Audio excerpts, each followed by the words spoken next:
Prends mon téléphone, tu vas appeler Victor. Il ne va pas répondre. Essaye au moins, il connaît mon numéro. S'il voit que c'est moi, il va décrocher. Il pensera que c'est important. J'ai déjà essayé. J'ai pris le téléphone de Farid. J'ai appelé. Il n'a même pas répondu. Mais Farid, ce n'est pas moi. Victor connaît mon numéro. Il sait que je n'appelle pas pour rien. Il va décrocher. Je ne suis pas sûr. Il est capable de voir ton nom et de ne pas répondre quand même. Il sait que c'est sûrement moi derrière. Eh bien s'il le sait, c'est encore plus une raison de répondre. Appelle-le, tu n'as rien à perdre. D'accord, je vais essayer. Juste pour te faire plaisir.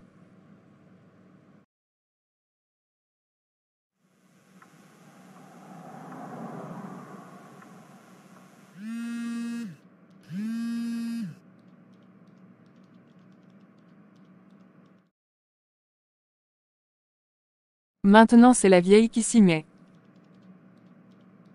Je vais bloquer son numéro. Effacer ses appels. Victor ne saura même pas qu'elle l'a appelé.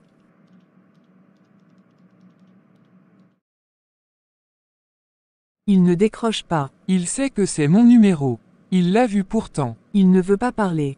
Il faut accepter ça maintenant. C'est quand même bizarre. Je ne sais pas si ça vaut la peine de lui dire que je suis enceinte de lui. Il saura un jour ou l'autre. Tu peux les prendre. Tes valises sont prêtes. Jade, c'est comme ça que ça finit. Tu veux me mettre dehors. Moi, Samuel, celui qui t'a arraché aux moustiques et à la poussière du village pour t'amener ici, dans cette maison climatisée. Ne commence pas. Pas maintenant. Tu oublies qu'à une époque tu ne savais même pas ouvrir un robinet d'eau chaude. Et voilà, c'est reparti. Tu te rappelles de ta valise rouge. Celle avec une fermeture qui coinçait. C'est avec ça que tu es arrivé ici. Avec une jupe, 2 t-shirts et un foulard de ta grande sœur. C'était il y a 5 ans. Depuis j'ai travaillé. J'ai monté les échelons. Et puis cette maison, elle était en location. Je l'ai achetée. Parlons de tes études. Qui a rempli ton dossier d'inscription à l'université? Qui a imprimé toutes tes lettres de motivation? Qui est resté dehors sous la pluie pour t'attendre pendant que tu passais ton concours? Tu veux vraiment qu'on en parle? Le jour de mon concours. Tu es arrivé en retard. Trempé. Sans parapluie. Avec 2 beignets et un sachet d'eau comme si t'étais en pique-nique. Mais j'étais là. L'intention compte. Je n'étais pas parfait, mais j'étais présent. Samuel, prends tes affaires et pars maintenant. Jade, avant de partir, je veux te parler d'un traumatisme d'enfance. Quelque chose qui a forgé l'homme que je suis aujourd'hui. Quelque chose qui explique pourquoi j'agis comme ça. Pourquoi j'aime trop. Pourquoi j'étouffe peut-être. Mais aussi pourquoi j'ai peur de l'abandon. Ce n'est pas un discours. C'est un cri.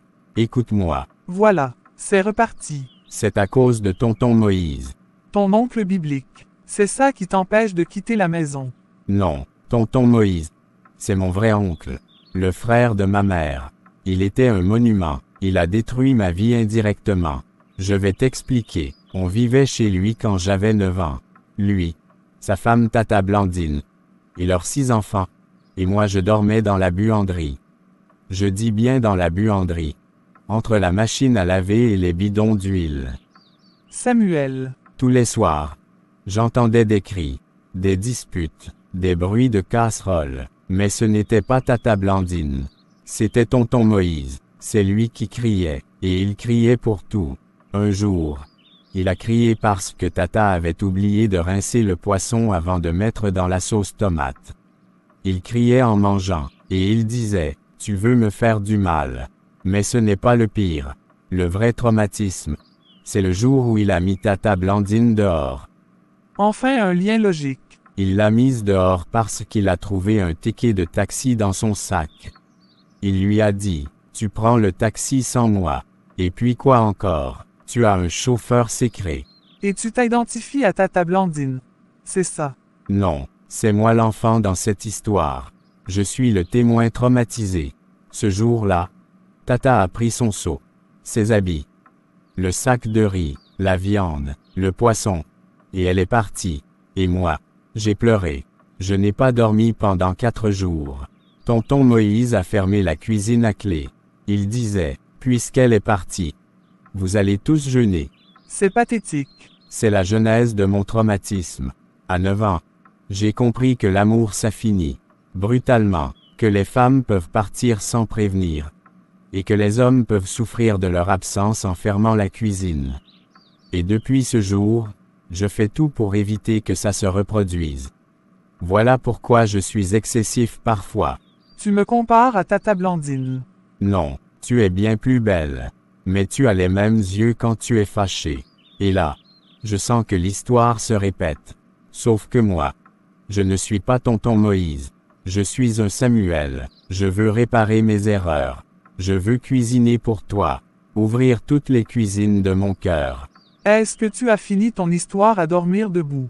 Pas encore. Tu dois savoir ce qu'est devenue Tata Blandine. Je sens que ça va partir en vrille. Elle est devenue présidente d'une association de femmes divorcées.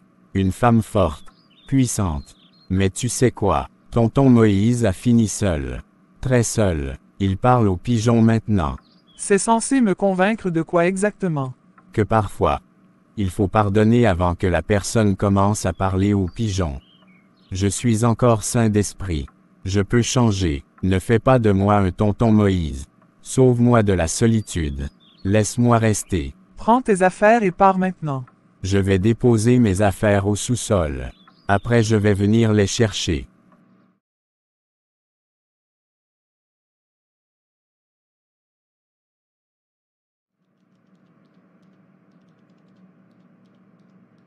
Allô, Allô, comment tu vas Victor? je vais bien, et toi? Ça va, j'attendais ton appel depuis une éternité.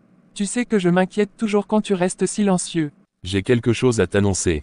Tu me fais peur. Au contraire, c'est une bonne nouvelle, tu vas être grand-mère. Ah bon, mon Dieu, enfin, tu n'imagines pas comme j'attendais ce moment.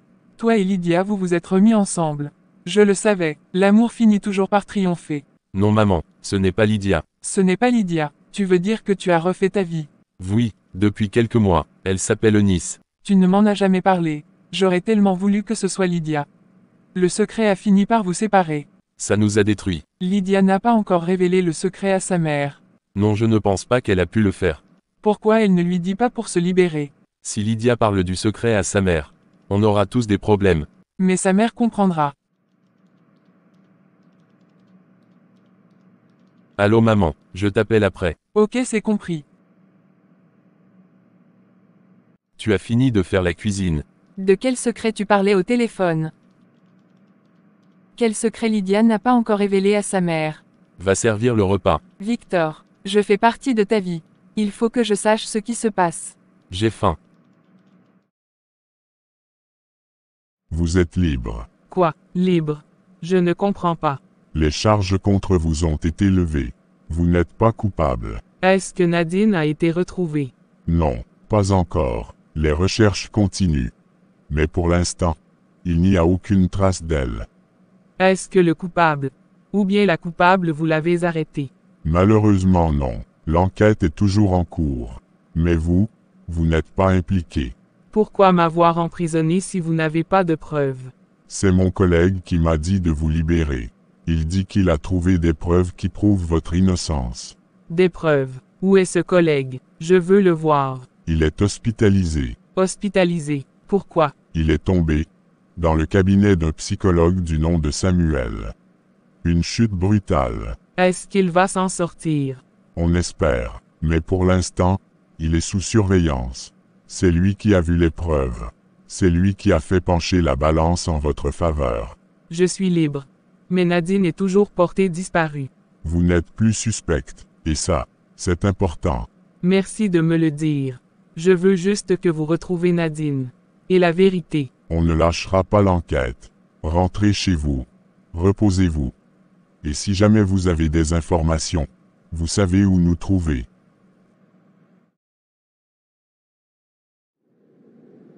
Ce secret. Ce fameux secret dont Victor parlait. Ça m'énerve, ça me ronge, ça me grignote la cervelle. Et lui, il ne veut rien dire. Mais je vais le découvrir. Je vais mettre la main dessus quoi qu'il m'en coûte. Je le connais, Victor. Il a laissé une faille quelque part. Il n'est pas aussi prudent qu'il croit. Il y a quelque chose entre Victor et Lydia. Quelque chose qu'il cache. Je dois aller voir Lydia. Elle sait, elle est au centre de tout ça, j'en suis certaine. Si quelqu'un détient la vérité, c'est elle. Je ne sais même pas où elle habite. Comment je fais? Je ne peux pas débarquer au hasard dans son quartier et crier son nom comme une folle en transe. Réfléchis Eunice, réfléchis, tu es plus maligne que ça. Tu as toujours su te débrouiller. Il y a forcément quelqu'un qui sait. Quelqu'un qui peut me dire où elle vit. Ou alors, je pousse Victor dans ses retranchements. Je le fais craquer petit à petit. Il finira par parler, je vais le piéger, peut-être même qu'il finira par m'emmener là-bas sans le savoir. Ou peut-être que je fouille. Ses papiers, son téléphone, son ordinateur, tout, il doit bien y avoir une adresse quelque part. Un indice, un message, une trace. Je vais la trouver, cette Lydia, je te le jure, et une fois que j'aurai mis les pieds chez elle, ce secret, je vais l'arracher comme une épine plantée dans la chair.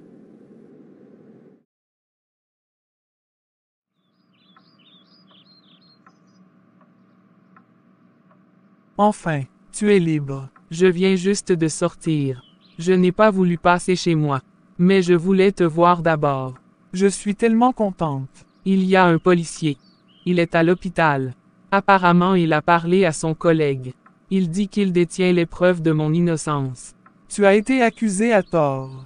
Oui Jade, j'ai fait la prison pour quelque chose que j'ai jamais fait. Tu devrais porter plainte. Tu ne peux pas laisser ça passer comme ça. Tu as perdu des mois pour une fausse accusation. Tu crois que j'y pense pas? Tous les jours, chaque seconde là-bas. C'était l'enfer. Mais ce policier, comment il a su que tu es innocente? C'est là que c'est étrange. Le collègue qui m'a parlé a dit que celui qui a les preuves. Il s'est effondré dans un bureau. Le bureau d'un psychologue du nom de Samuel. Samuel. Oui. Je veux savoir pourquoi on m'a enfermé. Qui a tout orchestré, et surtout, qui tire les ficelles. Dis-moi que tu ne t'arrêteras pas, qu'on ira jusqu'au bout, parce que quelqu'un va devoir payer pour tout ce qu'on t'a fait subir. Sache que je ferai tout pour trouver la personne qui est cachée derrière tout ça. Je serai avec toi. Nous allons mener les enquêtes ensemble. Je crois que je vais aller prendre un bon bain chez moi. Un vrai bain. Ça me manque. Non, Élise, reste ici. Tu ne rentres pas chez toi. Désormais, tu vas vivre chez moi.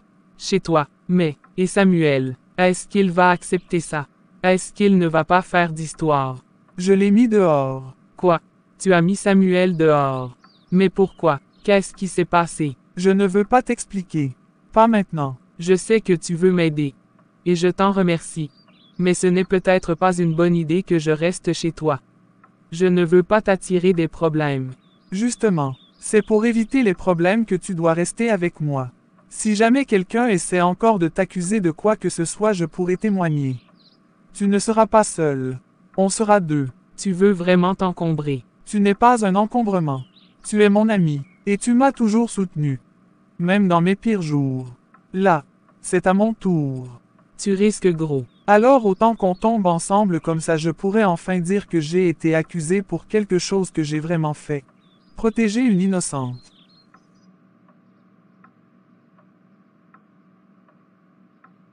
Merci Jade. Tu n'as plus à dire merci. Tu as juste à rester ici. Et à prendre ton bain.